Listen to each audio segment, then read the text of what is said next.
Hello, welcome to the Comic Book Commentary. I'm Bo Leidig, and this week we're going to be diving back into everyone's favorite Wildstorm teenage superhero team with Gen 13 number 1.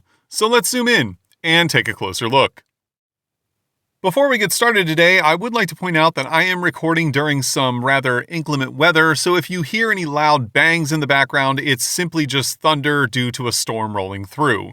That being said, let's get into things. First published in March 1995, we see the issue here has a rather standard type of issue number 1 cover with the entire team featured on the front. Now, some of you may be thinking to yourselves, wait a minute, Bo, didn't you make a video on Gen 13 number 1 already? I did, however, that was number 1 of the miniseries. This is number 1 of the ongoing series. So, if you're trying to get caught up, the way you need to watch these is issues number 1 through 5 of the miniseries, then issue number 0, and then issue number 1, which we're looking at today, of the ongoing series. Now, I do apologize because on my playlist, issue number 0 comes first. That's because I was unaware that issue number 0 came after the initial miniseries. That was my bad, but too late to go back and fix it now. So you're just going to have to kind of do that on your own. I do apologize if it's a little bit more difficult than it needs to be. Also, one thing that we do notice on this cover, despite it not being anything super out of the ordinary, is that there is a slight update to Sarah Rainmaker's costume, which we're going to get into once we get inside. On the inside cover, we get a rundown of each member of the team, along with an incredibly short and very nondescript bio. It doesn't go into a whole lot of detail there, so we'll just skip right over that. And on the first page, we get a battle to the death, as it were, between two legally distinct and totally not Mortal Kombat characters with not Milena and not Raiden. This is just hilarious to me. I mean, all they did with this not Milena is change the color of her outfit to red, and not Raiden just had the tunic portion of his costume changed to green instead of blue.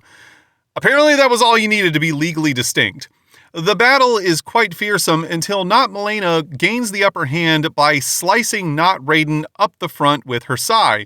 Never mind the fact that sais are predominantly striking weapons that don't have cutting edges, but, whatever. At this point, Not Raiden grabs his head, realizing that the end is nigh as Not Milena unleashes her final attack as we see an explosion of blood as Not Raiden meets his end.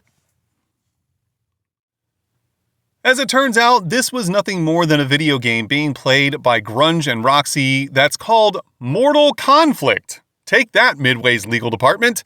And Grunge is rather shocked by the fact that Roxy beat him, seeing as how she's never actually played this game before. Roxy chalks it up to beginner's luck and tells Grunge that he is pretty cute for a loser. Unfortunately, Grunge is rather a sore loser as he decides to yank the cartridge out of the console so that Roxy can't save the new high score and beat his. Roxy says this isn't fair as she then uses her powers to levitate Grunge into the air and hold him there.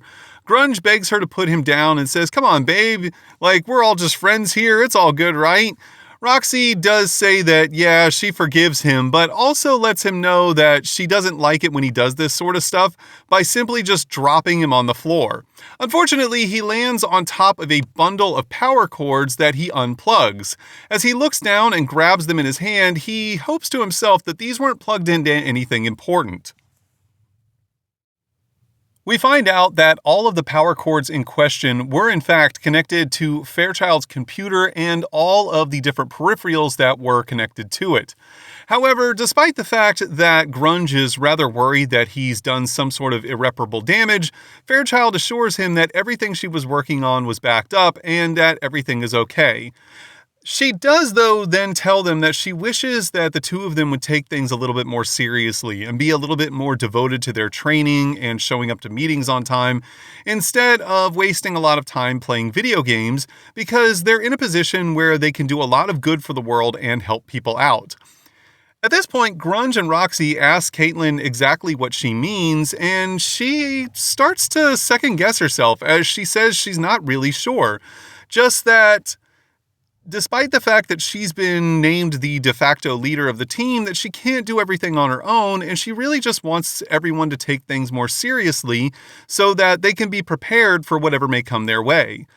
Realizing that he needs to try and get into Fairchild's good graces, Grunge tries to push the blame all onto Roxy.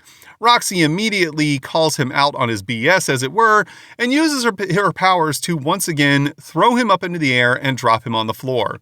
At this point, Caitlin becomes a little bit fed up with the situation and storms out of the room. Also, we finally get to the credits of the story. Brandon Choi, J. Scott Campbell, script, story, pencils.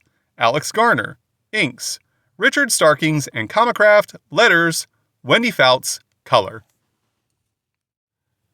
Caitlin then goes to Lynch's office to speak with him. However, when she arrives, she finds it empty and lets herself in and begins looking around.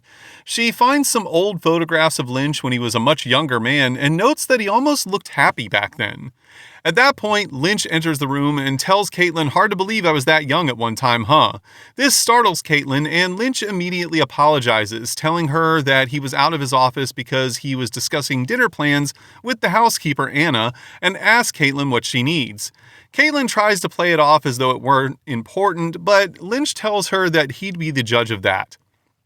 Caitlin then goes on to explain to Lynch that she's second-guessing herself and doesn't necessarily believe that she should be the team leader, that she's not necessarily sure that she's cut out for it.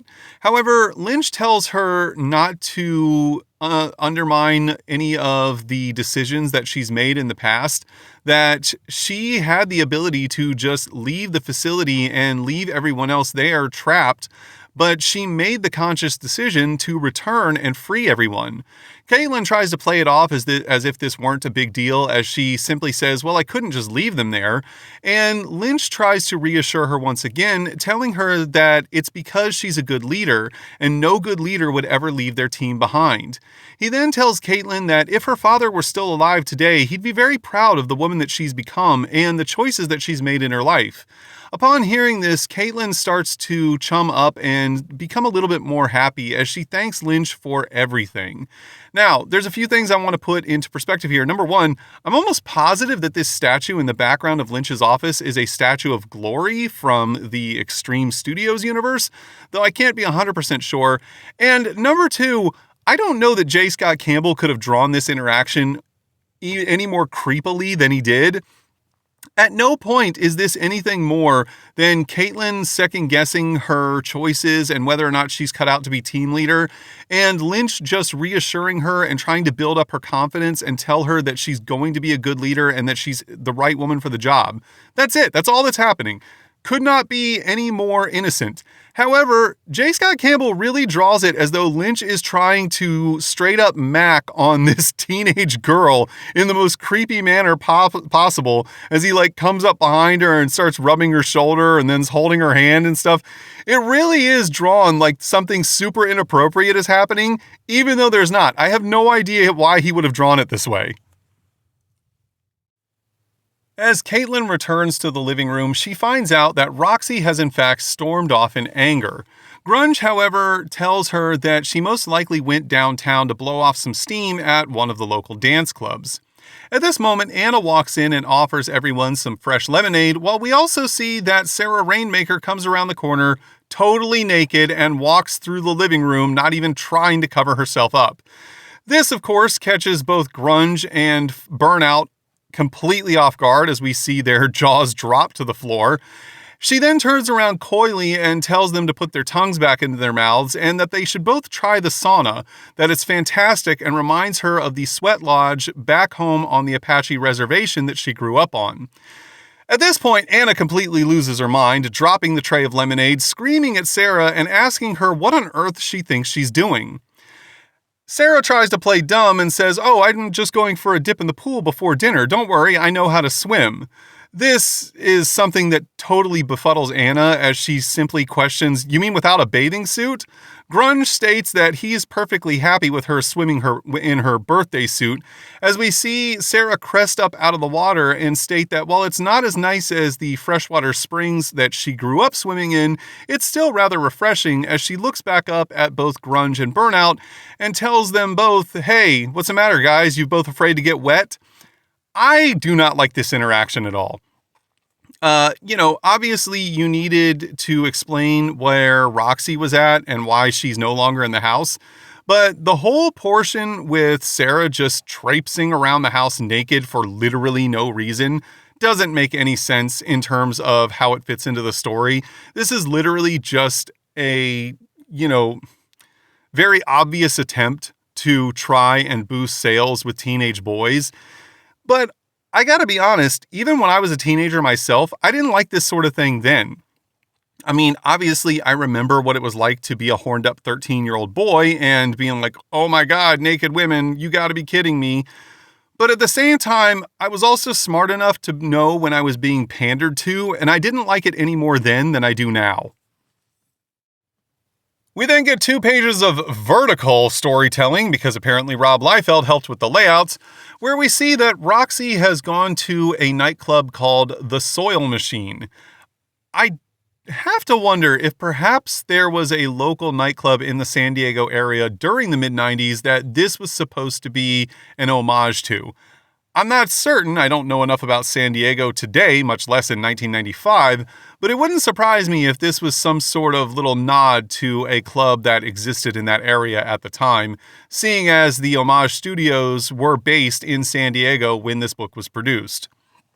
We see that Roxy has gone out to just have some fun on her own and dance as she notices that she's being ogled by a dark stranger over by the bar. She actually plays into it as she continues to just kind of dance for this guy as he continues to watch and seemingly kind of be a little bit too focused on her, but it's not something that Roxy seems all that concerned about, which is understandable given that she does actually have superpowers. Now, one thing that I do find a little bit odd about this is the idea that if this is just a regular nightclub, Roxy should not have been able to get in. Keep in mind, in the issue number 0 story, we saw Grunge and Roxy afraid that they were going to be kicked out of a casino because they were underage, which means, despite the fact that their actual ages have not been officially stated in the story at this point, if they're not old enough to be in a casino, they're definitely not old enough to be in a nightclub either. Now, it's entirely possible that this was some sort of teen dance club, but I highly doubt it. The way it's portrayed, especially given the idea that some of the people are being portrayed as drinking actual alcohol, and we see this guy totally trying to just straight up dry hump his girlfriend at the bar.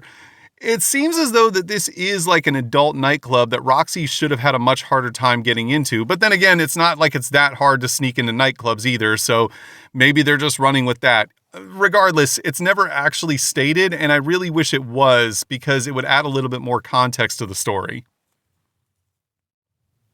Roxy continues to dance the night away as she ultimately forgets all about the man who is watching her at the bar. As she continues to enjoy herself, she suddenly bumps straight into the man headlong on the dance floor. She apologizes profusely, but the man tells her that it's okay as he hands her back her hat. She looks up at the man's face and tells him that he has the most beautiful eyes. However, we see that his eyes begin to glow a strange color as he asks, "What do you see in them?" At this point, Roxy states that she's feeling very strange as she suddenly leans in as if she's going to kiss the man. However, at this point, the interaction is interrupted when a seemingly drunken patron of the nightclub bumps into Roxy and spills his drink all over her jacket. Roxy realizes that she's soaked to the bone and tells the man, "I have to go clean up, I'll be right back," as we see her head to the bathroom. The man, very sinister looking in this frame right here, states, "I'll be waiting." As we see Roxy try to wash the drink off of her jacket in the sink, she asks herself, "What are you thinking? You came here to blow off some steam and you almost ended up sucking face with some stranger." However, she's interrupted when a bolt of lightning and a loud crack of thunder suddenly kill all of the power to the building. As Roxy is rather distracted by this sudden storm in the San Diego area, she doesn't notice the small, mysterious creature creeping towards her jacket as she wonders how on earth she's going to get home if there's a violent storm outside. However, the mysterious storm stops as soon as it started, and despite the fact that this storm rolled in and rolled out in under a minute, Roxy seems to just play it off as if nothing weird happened at all. She's just like, yeah, that's normal, I guess, as she grabs her jacket and decides that she's wasting time and wants to get back out on the dance floor. Now, I do find this whole interaction with her and the man at the bar to be very mysterious, though we don't learn anything more about it in this issue. After this panel where he looks as though he's very dangerous and perhaps trying to stalk Roxy in some way, he never shows up ever again, so I'm not certain if this is a character who we're going to be seeing in the future, or if something else happened to him in the meantime. We are then teleported to the alleyway outside of the nightclub a few moments before what we just saw happen with Roxy. We then learn that the clap of thunder and lightning bolt that Roxy mistaken for a storm was actually a portal opening up in the alleyway as we see what may in fact be a Coda assassin step through the portal, though it's never stated for certain that that's what this woman is. The old drunken homeless man who was awoken by this looks up at this beautiful woman and says, "Wow, I must be dreaming." However, the woman tells him that it's more likely this is a nightmare, as we see some other individuals stepping through the portal as the old man starts to realize that this does not bode well for him. Meanwhile, back at the La Jolla house, the alarm starts to sound as it awakens Lynch from his slumber. He runs to the computer screen and notes that there are 5 energy spikes in the downtown San Diego area, one of which belongs to Roxy. At this point, Caitlin runs into his office, having been awoken by the alarm, as she tells Lynch that they can't find Roxy. Lynch then tells her that he already knows where Roxy is and that the rest of the team needs to suit up because she may actually be in danger. Meanwhile, back at the nightclub, we find out that the individuals who stepped through the portal in the alleyway are this assumedly intergalactic bounty hunter team. I say assumedly because it's never specifically stated that this is the case, though it is heavily implied that the potential Coda assassin, whose name is Jade, is the only member who is from Earth. The other 3 members are the leader, known as One-Eyed Jack, who has a third arm coming out of the middle of his back. This tall, skinny individual, whose name is Rake. Rake is cybernetically enhanced and has gigantic claw hands, not dissimilar from Lady Deathstrike. And this short fellow with green skin, who is possibly reptilian, wearing an armored spacesuit known as Hardball. They've been sent to Earth tracking a creature known as a Queelock. And while they are being paid handsomely to track down this creature and bring it back to their employer, One-Eyed Jack notes that they're not here on some kind of thrill kill mission either, and that they need to keep civilian casualties to a minimum. We then see Hardball use his tracking device to locate the Queelock, which he notices is on that girl over there. That girl, of course, being none other than Roxy. However, Roxy believes that these individuals may in fact be after her and decides that she needs to make a quick escape, using her powers to propel herself high into the air. This catches all of the patrons off guard as they believe something crazy is going on and potentially there's being a movie filmed in the dance dance club tonight. One-Eyed Jack, however, realizes that this is not the case, and Roxy, in fact, does have some sort of superhuman abilities. He then immediately pulls out one of his large guns and takes aim at Roxy as he plans on taking her out if need be because of trying to find this Queelock creature.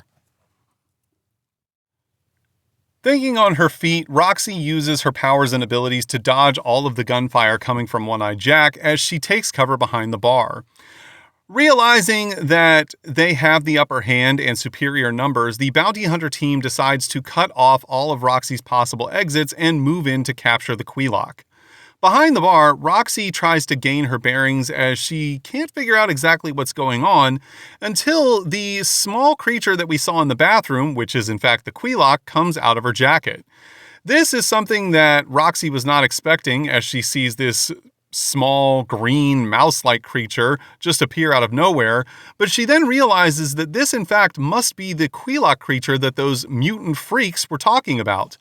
Unfortunately for Roxy, two of said mutant freaks don't like being called that, as we see both Rake and Hardball step in front of her, giving her two options. Surrender the Queelock and get a quick death, or don't surrender the Queelock and get a slow, painful death.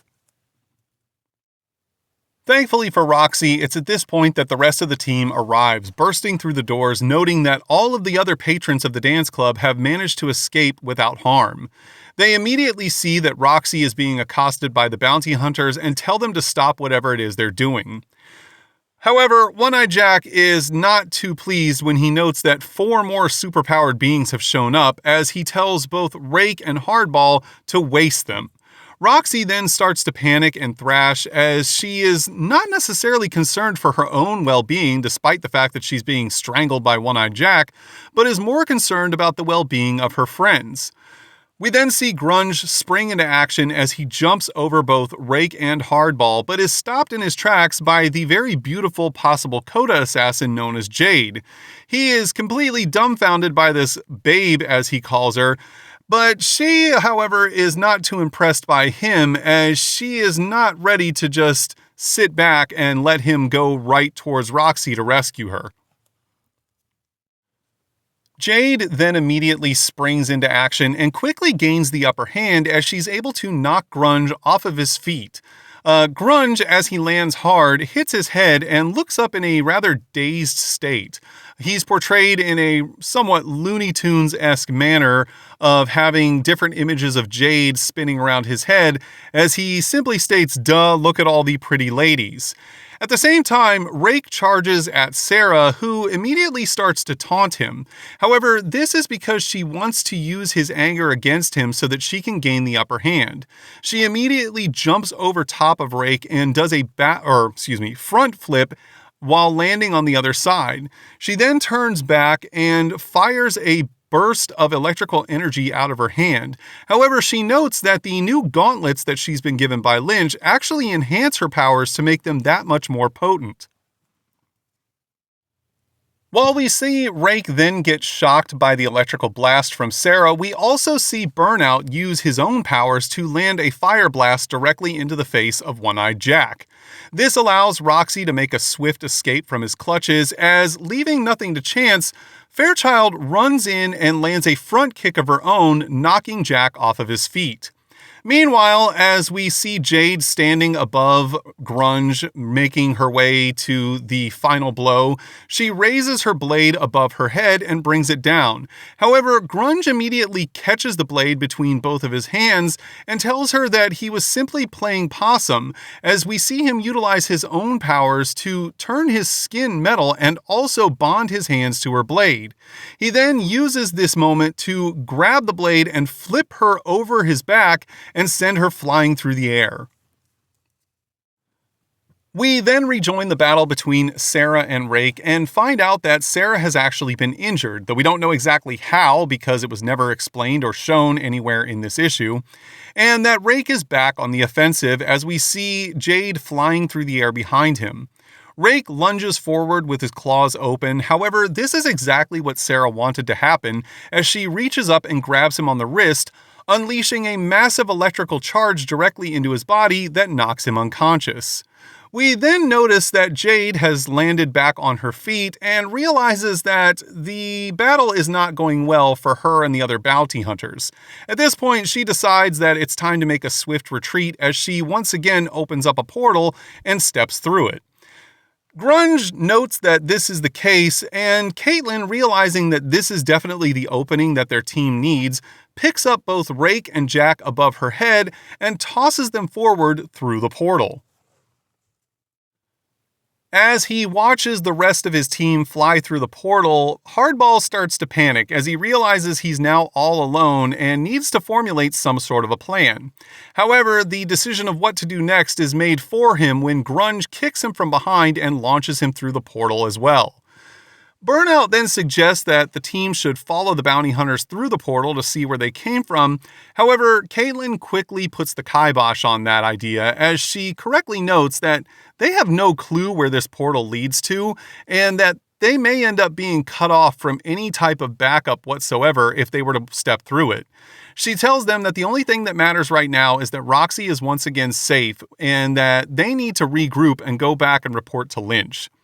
As they return to the La Jolla house, Lynch is somewhat unamused when the Queelock jumps onto his head and holds onto his face. Roxy grabs the small creature and says, "Come here, Queelock," as Fairchild asks her, "Is that what you intend on calling him?" And Roxy tells her, well, that's what all the bounty hunters were calling this thing, so I guess that's its name.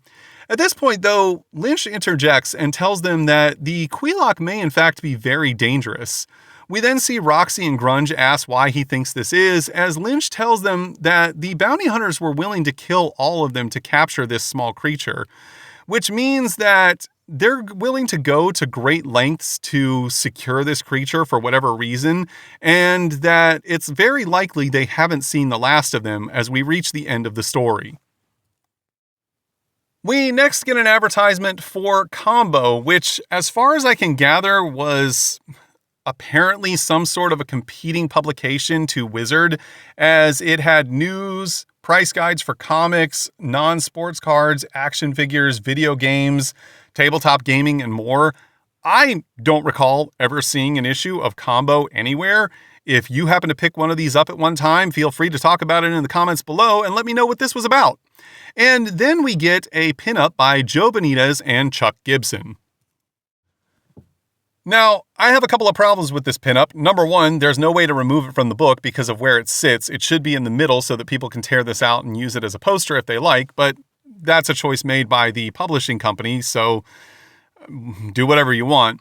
The other thing I find really interesting about this, though, is to see a piece of artwork from the mid-90s from Joe Benitez and really get a good idea of exactly how much his art style has changed since then. If you've been following along on my series about Lady Mechanica, you can hold this book alongside any Lady Mechanica book and see that his art style is drastically different from what it used to be. In terms of someone like Jim Lee, Jim's artwork from the 90s versus Jim's artwork from today is basically the same. It's just far more refined. It's more crisp. The line work is better. The detail is better. It overall is just a better version of what he was doing back then. Joe Benitez, while I also believe is a much better artist today than he was back in the 90s, really made some significant adjustments to the way that he drew characters between the mid-90s and today. And it's really cool to go back and see this older artwork from him and realize just how much he's evolved as an artist.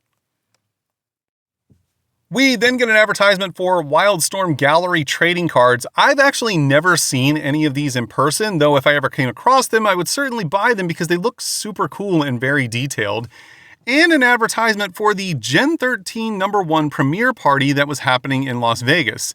This was an invite-only party, and you had to essentially submit a request to potentially be part of this. If anyone knows any more about this party, let me know, because I certainly wasn't there, and if you were, you probably could give us a little bit more insight in the comments as to exactly what this party entailed. We then reach Talking About My Generation, this of course being the letter column where readers could write in and potentially have their letters published and responded to by the Homage team. Honestly, it's pretty boring, as most of the letters are just glazing the team for how great this book is, though there were a couple I found interesting, one of which being some reader asked what were Caitlin's majors while she was in college, and they responded, surprisingly, her majors were in fact computer science and ECCS electrical engineering, in case anybody wanted to know. The second letter was less interesting and more funny in my opinion. This letter came from a reader who was complimenting the team on taking the high road and not trying to just milk money out of the customers by using polybagged stuff and chromium covers and all these other special things that would have increased the price of the book. And the reason I find it funny is because in the response, the team had to let this individual know that this issue that we're reading right now actually has 13 different covers. That's right, 13 different covers to launch this series. I only have 2 of them, and I'll be showing you one in just a moment. We also then get an advertisement for Gen 13 number 2, which happens to be part 4 of Wildstorm Rising. And we also see a somewhat familiar face right here if you've been following along with my Wetworks series. On the reverse inside cover, we get an advertisement for Descent. That's right, folks, Descent, if you're old enough to remember this game, and also Descent 2, which got some really heavy media push. I don't know how successful either one of these games were. Obviously, the first one was doing well enough that it garnered a sequel, but I don't know how well the sequel did, as I don't recall a third game ever being made in this series. But the reason I skipped to that first was because I wanted to point out that this page right here, the final page in the book, is a list of the 13 different covers that exist for this issue. The cover of the issue that we're looking at right here is cover A, but I also have cover D, which looks like this. Now, you may be looking at this cover and think to yourself, wow, that doesn't seem like it has anything to do with Gen 13 and is definitely over-sexualizing all of the girls on the team, and this is of course true. However, given the case that this is supposed to be an homage to a cover of Heavy Metal magazine, I don't actually fault them for this because they're going with the theme of what a cover of Heavy Metal would have looked like. So in this case, while it is seemingly a little bit over the top on the, PG-13-esque style of TNA, it's actually for a reason. And this is my whole point. If you do that kind of stuff for a reason, it's fine. But if the only reason you have is because you're just trying to get horny 13-year-olds to buy your book, at that point, I find it a little bit disingenuous. And that was Gen 13 number 1. And honestly, it's a comic book. There is nothing that super special about the story. It's very straightforward. As I stated in the video, I was not really that big a fan of just having Sarah walk around the house naked for literally no reason at all.